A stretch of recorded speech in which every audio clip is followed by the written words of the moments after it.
Welcome back, folks. My name's Hassan. In this video, we're checking out the Neewer NW-800. This is a hypercardioid condenser microphone, and yeah, let's get into it. So I bought this microphone for I think a couple months ago. I was perusing, as they say, on Amazon, and I found this number.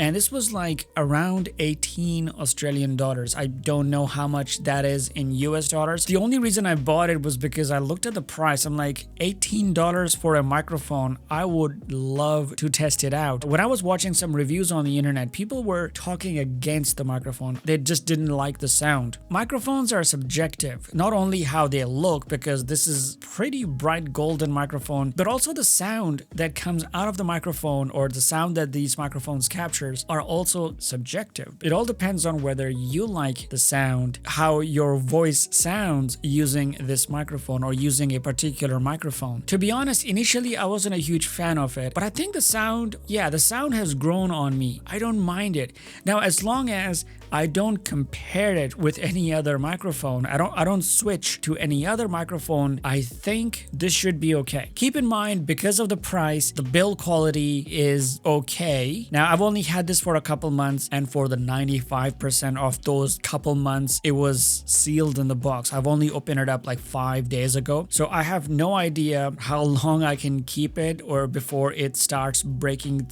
itself apart. I don't know. I'll find out. Maybe I'll make another video in 6 months or a year from now. Now, this is a side address microphone, and it's not that apparent when you just look at it the first time, but you need to speak at the side where the logo is. In the box, it comes with the microphone. It also comes with a windscreen, which it's okay. It's not it's pretty thin, pretty flimsy. It also comes with an XLR to a 1/8 inch TRS cable, also a shock mount.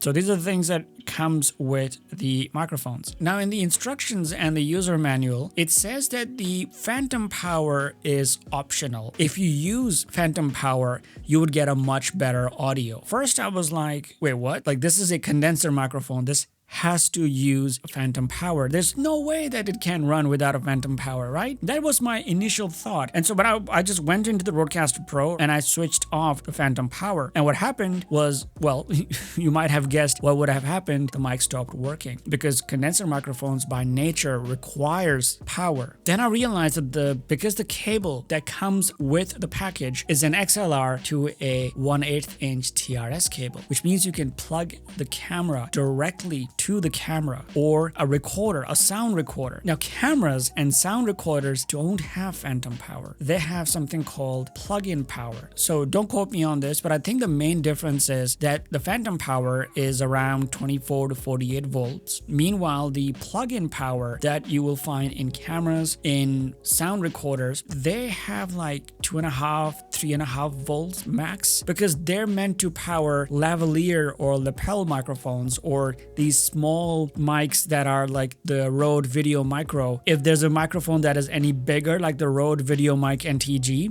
they would have an internal battery to power those microphones, which means that this microphone does work with plug-in power, but it's advisable for a higher quality audio. You should use some sort of an audio interface or a mixer or a recorder that connects via XLR and also has proper 24 or 48 volt phantom power. Let's test out the pickup pattern. Right now, I'm speaking directly towards where you're supposed to be speaking. I will now rotate the microphone 90 degrees, and this is what it sounds like when the microphone capsule is facing that way. And so if I keep rotating 180 degrees, so now the microphone capsule is facing the camera, so you could hear how little it's now picking up my voice. This is back at 90 degrees, and now we're going slowly back towards where you're supposed to be talking. That's the polar pattern test. Now for the plosive test, it's going to give you a little bit of a warning. Maybe lower down the volume because it might get a bit uncomfortable. If I say like, Peter Piper picked a peck of pickled pepper. So if I just go a bit closer, Peter Piper picked a peck of pickled pepper. Peter Piper picked a peck of pickled pepper. You need to use some sort of a windscreen or a pop filter. I'm just going to put it back on. Speaking of pop filter, I totally forgot that apart from a windscreen, it also comes with a pop filter. Let's test both of those out as well. Alrighty, so the sound that you are listening to right now is coming from the Neewer NW-800 with the windscreen on. I think it has taken off some of the top end. Some of the higher frequencies have been cut off because of the windscreen. It's still not good enough to stop plosives.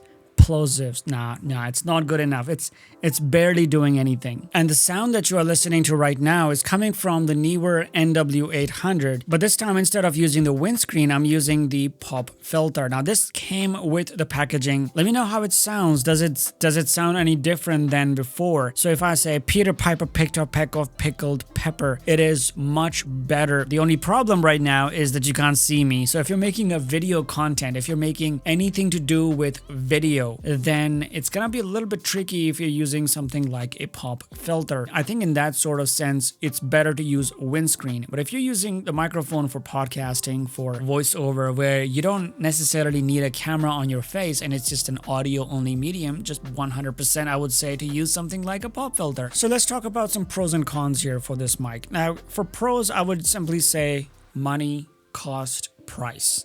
These are the three top pros that I have, that it is super budget friendly. Second, I would say, I don't want to say audio quality, but I would still say audio quality because I was expecting it to sound much bad, much worse. I mean, it's punching above its weight is what I would say. Now, here's the thing. I could be completely wrong here. You could be listening to this video. You could be watching this video, listening to my voice and thinking, what is Hassan talking about? Like, this sounds abysmal. This sounds super bad. And that is fine. If you don't like the voice coming out of this microphone, then it's totally fine. Or at least that's just my personal opinion in terms of the sound quality. That's the only couple pros that I can think of. The price and the sound quality is just good enough, is what I would say. Now you can tweak things in post, and I think this microphone will require some tweaking. So you might need to EQ it a little bit, tone down some of the top end, and bring up some of the bass. Some of the negative stuff, I would say, the build quality is super bad. I mean, some of the stuff is subjective, like color. I'm not a huge fan of this bright gold color. Now throughout this time, I had the audio processing turned on. So what I'm gonna do is I'm gonna turn off the audio processing and we'll hear how it sounds like. And now this is the sound that is coming out of this microphone that has no processing enabled. So this is the audio that you can expect coming out of this microphone, out of the box, without using any audio processing. And this would sound the same on any audio interface. Any audio interface that has phantom power. But if you're going to be using it directly with your camera or a recorder where you'll be providing it with less than 24 volts of power, aka plug-in power, let's test that out. Alrighty, so the sound that you are listening to right now is coming from the Neewer NW-800, but this time it is connected straight to my camera, the Sony a6600. This is not phantom power. Again, I've mentioned it many times. This is the plug-in power that it is connected to. I've used the same cable that came with the microphone to connect the microphone directly to the camera. It is going into the microphone port on the camera, so I'm not really sure about the audio quality right now because it's not receiving enough power to make it sound much better. And the instructions clearly say that you should probably use phantom power for higher quality, which is why this portion of the audio or this portion of the video may not sound as good as compared to so far. So who is this microphone for?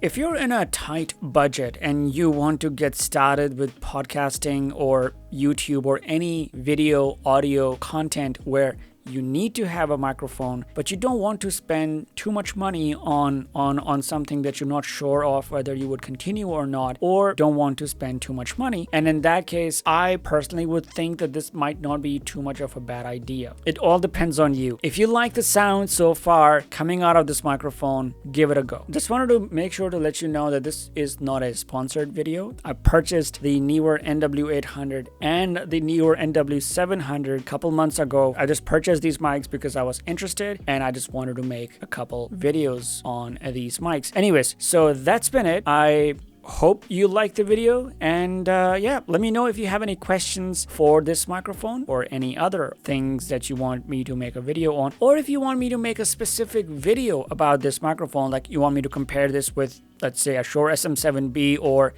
a Rode NT1 condenser to condenser, or a Neewer NW-700. If you have any suggestions or comments or thoughts, or if you just want to leave a comment and just say hi, feel free to do that. And until next time, cheers.